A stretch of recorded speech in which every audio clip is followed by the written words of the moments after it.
When the phone rang that morning, I didn't know our lives were about to change. Jake's voice trembled as he told me. His mother had fallen down the stairs. A shattered hip, broken ribs, a long road ahead. I could barely catch my breath. She was more than just his mom to me. She was warmth, patience, quiet strength. Without thinking twice, I said, "We'll go to her." We packed up our lives in 2 days, left behind my little routines, my flexible work hours, my yoga mornings, my garden. I told myself it was temporary. A few months, maybe. I watched Jake try to stay strong, but I could see the fear behind his eyes. I kissed his cheek and promised him, "We'll take care of her. Together." The first week was hard. Hospital visits, installing safety rails, adjusting medications. I barely slept, but something about being there felt right. She'd squeeze my hand and whisper, "I'm so lucky to have you." And I meant it when I whispered back, "I'm the lucky one." She had this way of making me feel like a daughter, the only mother I ever had. Jake and I found a rhythm, or at least tried to. He handled the morning shifts before heading to work, while I managed afternoons and nights. At first, it felt like a partnership. Quiet teamwork built on love and duty. We'd share late-night tea while his mother slept, whispering about everything and nothing. He'd thank me for being incredible, and I'd smile, even when I felt like I was running on fumes. Love, after all, is built in the trenches, right? Some days I'd sit beside her, brushing her hair while she told me stories of Jake's childhood, scraped knees, science fair trophies, heartbreaks. I laughed, even cried, as if I had been there. It felt sacred, those moments, like she was handing me pieces of him I never knew, and in return, I gave her my care, my time, my full heart. I didn't see it as a burden, I saw it as a bond. She began to call me her daughter, no hesitation, no correction. And I leaned into it, fully. I brought her flowers from her old garden. I painted her nails when she felt too pale. I made her soup the way she liked, with a splash of lemon and lots of love. She'd look at me with this gentleness in her eyes and say, "You're the best thing Jake ever did." And every time it chipped away at my doubt that I was doing the right thing. Of course, there were hard days. Days when I felt invisible, when Jake seemed a million miles away, buried in meetings or scrolling through his phone with a tired smile. I told myself he was overwhelmed too, that we were both carrying more than we were used to. But I couldn't help but notice. I was always the one adjusting, rearranging my schedule, saying no to work, saying yes to one more sleepless night. Still, I pushed the doubt aside. What mattered most was her, the woman who, even in pain, radiated grace. Her soft thank yous after every sponge bath, every spoonful, every pillow fluff meant more to me than I could say. I found purpose in those quiet acts. They grounded me when everything else felt uncertain. They reminded me why I stayed. But even as I held on to those small certainties, something else began to stir, a shadow I didn't want to name just yet. Because while I was sacrificing everything to keep our family whole, I couldn't shake the feeling that I might be the only one holding it together. At first, it was just once, a last-minute work meeting that ran late. Jake texted me apologetically, said he'd owe me one. I didn't think twice. I tucked his mother into bed, turned off the hallway lights, and sat beside her with a book while she drifted off. The next week, it happened again.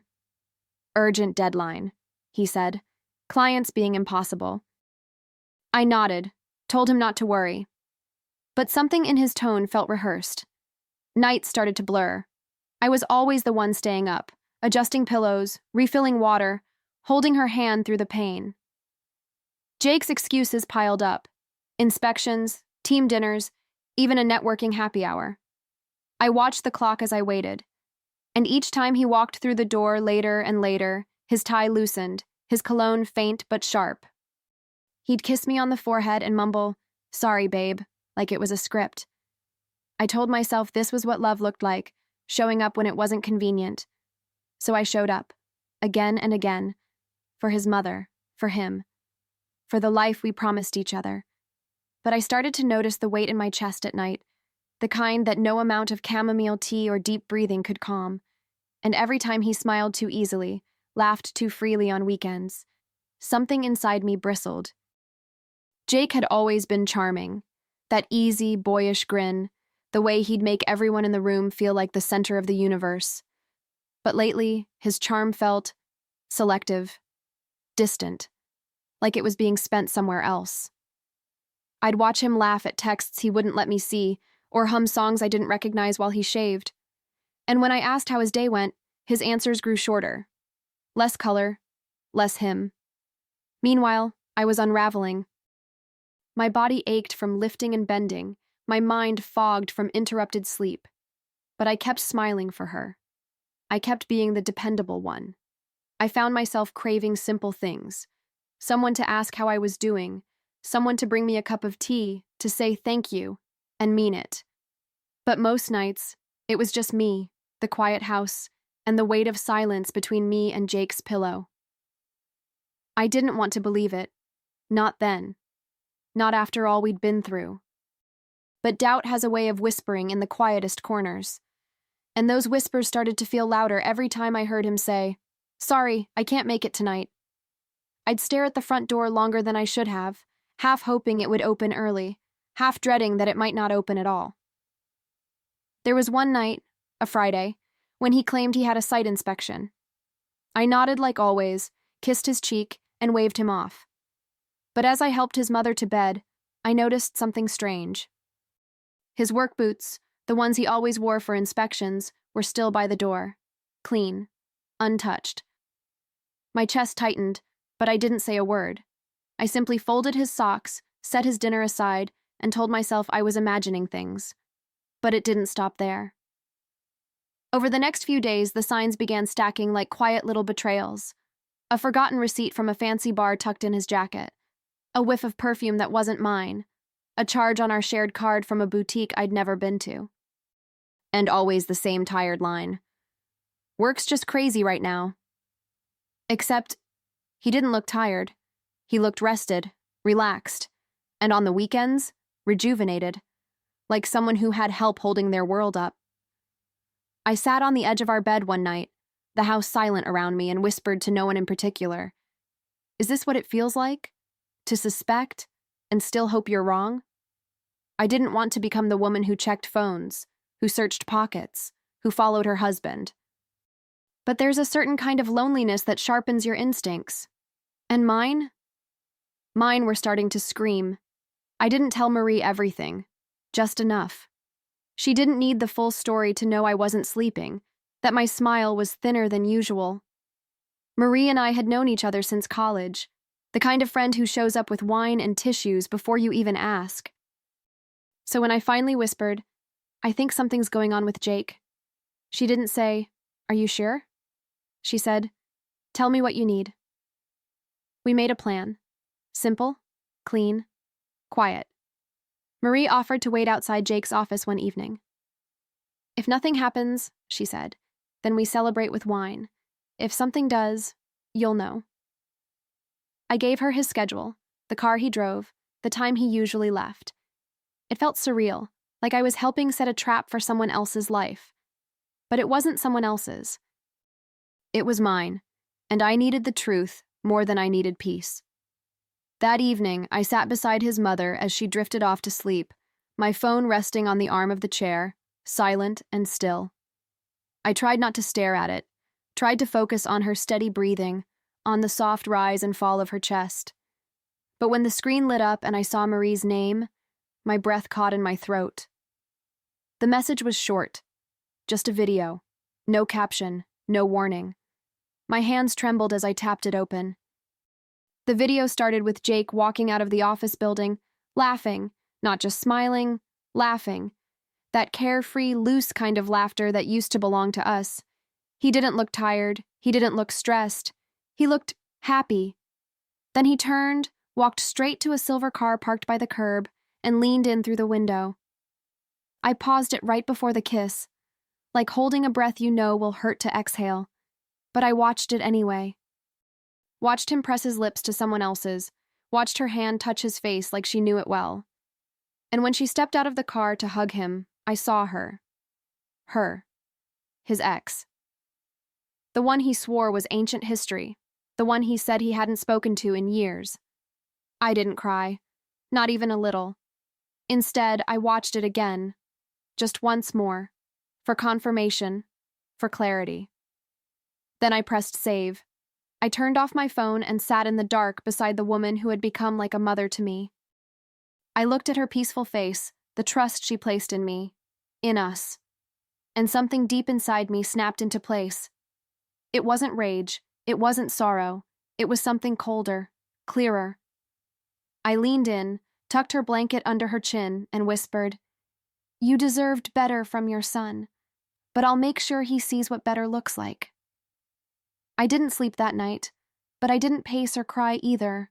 I just thought. I thought about how easy it had been for him to lie, how smoothly the pieces had slid into place once I stopped resisting the truth. I remembered the way he used to look at me, not just with love, but with certainty. That was gone now. And I wasn't going to beg for it back. I wasn't going to plead or scream or fall apart. That was never my way. Instead, I began to make quiet decisions. I folded the laundry, wiped down the kitchen counters, and looked at the life I'd built brick by brick while he played house in someone else's world. His mother stirred once, asking for water, and I brought it to her with a soft smile. She looked at me like she always did, with trust. That mattered more than anything. I was still showing up. For her, for myself. And somewhere between dawn and the sound of Jake's car pulling into the driveway, I knew what had to happen. Not just confrontation, something bigger, something lasting.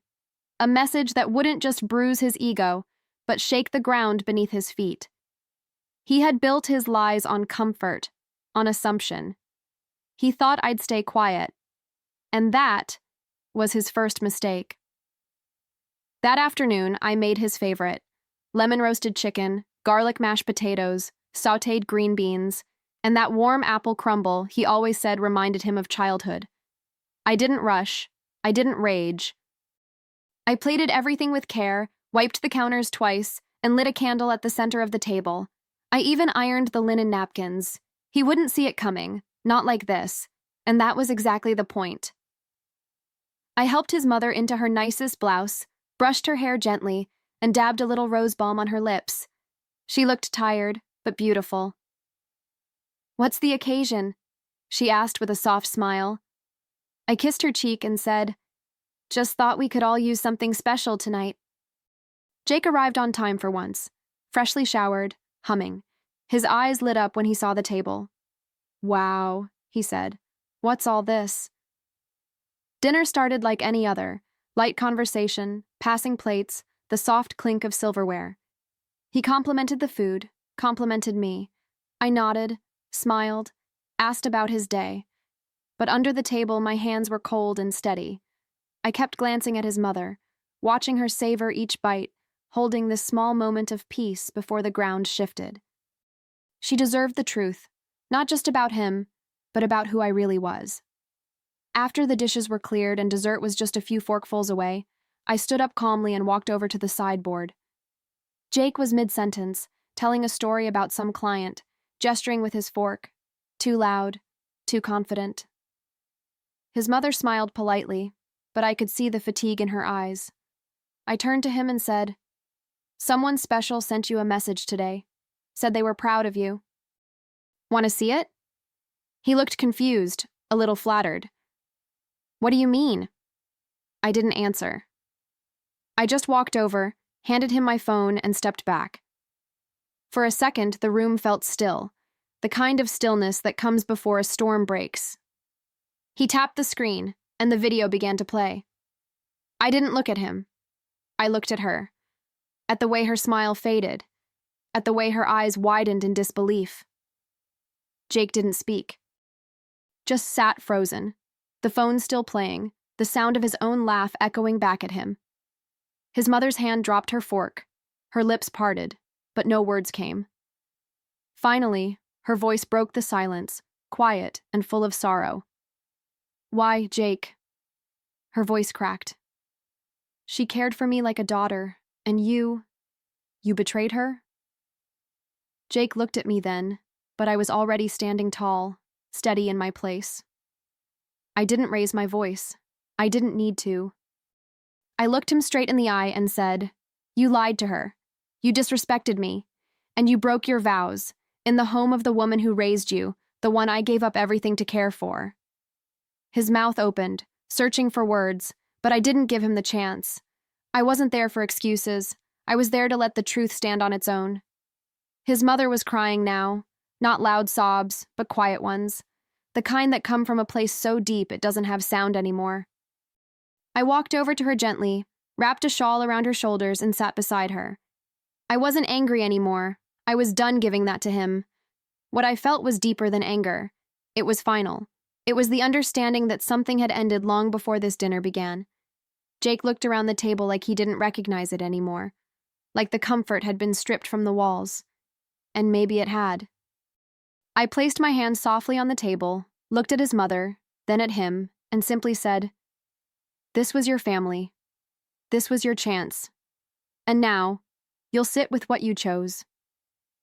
I stood, calm and whole, with nothing left to prove, but everything left to leave behind. Jake's mouth moved, but the words didn't land. Something about being sorry, about it being a mistake. But all I could hear was his mother's breathing, shallow, uneven, like her heart had just been cracked in two. She stared at him with such devastation, I felt my own chest tighten. "Why, Jake?" she kept repeating. "She was there for me. She never left me. And you threw her away." He tried to walk toward me, but I raised one hand, not out of anger but finality. "Don't," I said, and he stopped. That was new. For the first time he saw it, that I was done, that the pieces of me he once counted on weren't his to borrow anymore. I turned to his mother and leaned in slowly, brushing a tear from her cheek like I had so many nights before. "You were never the problem," I whispered. "I love you, and I always will." Then I looked at him, not with hatred, not with hope, just the truth. "But you died to me the moment you kissed her, and I don't mourn the dead." His eyes flinched like the words had slapped him, but I didn't stay to watch him bleed. I picked up my overnight bag, already packed, already zipped, and walked toward the front door. The only sound behind me was the clock ticking on the kitchen wall. I didn't slam the door. I didn't look back. The night air met my face like a balm, cool and still. It smelled like pine and damp soil, the kind of scent you forget to notice when your life is on fire. I stood on the porch for a moment, letting my breath even out. I wasn't rushing away. I was walking toward myself. Every step down those wooden stairs felt like reclaiming a part of me he'd slowly tried to dim. There were no dramatic tears, no screaming matches. That wasn't my story. My revenge came wrapped in grace, the kind that stings deeper than rage. I'd given all of myself to that house, to that woman, to him. And now, I was giving something to myself, the freedom to leave before I broke. The Evelyn who walked in months ago was soft, hopeful, willing to bend. The Evelyn walking out now? She'd bent far enough. I drove to a friend's place across town, the kind of friend who didn't ask questions, just handed me a blanket and a glass of water. I slept on her couch that night, fully dressed, one hand resting on my phone like a shield. I didn't cry.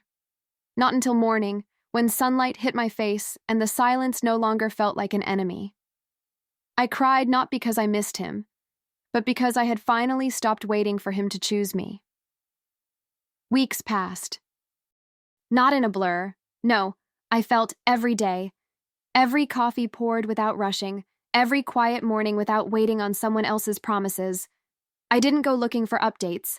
I didn't ask mutual friends. But one day, I did what I truly wanted to do. I visited her, his mother, not for him, for her. I brought peonies and warm lemon tea, just the way she liked. And when she saw me at the door of the rehab center, her face lit up with something real. We talked like old friends, no mention of Jake. Just memories, laughter, little things that still mattered. She held my hand longer than she used to. Maybe to say, thank you. Maybe to say, don't go. And in her eyes, I saw something I hadn't felt in weeks. Peace. I realized then that not every love has to end when the person does. Some ties, the good ones, stretch beyond betrayal. They outlive the wreckage. My phone buzzed once while we were talking. His name lit up the screen. Please, I miss you. I didn't open it. I just turned it face down and pushed it aside. I didn't need to answer ghosts. I smiled at her, refilled her tea, and leaned in as she told me a new story. The final thought in my mind wasn't anger. It was clarity. Some people you forgive, others you bury.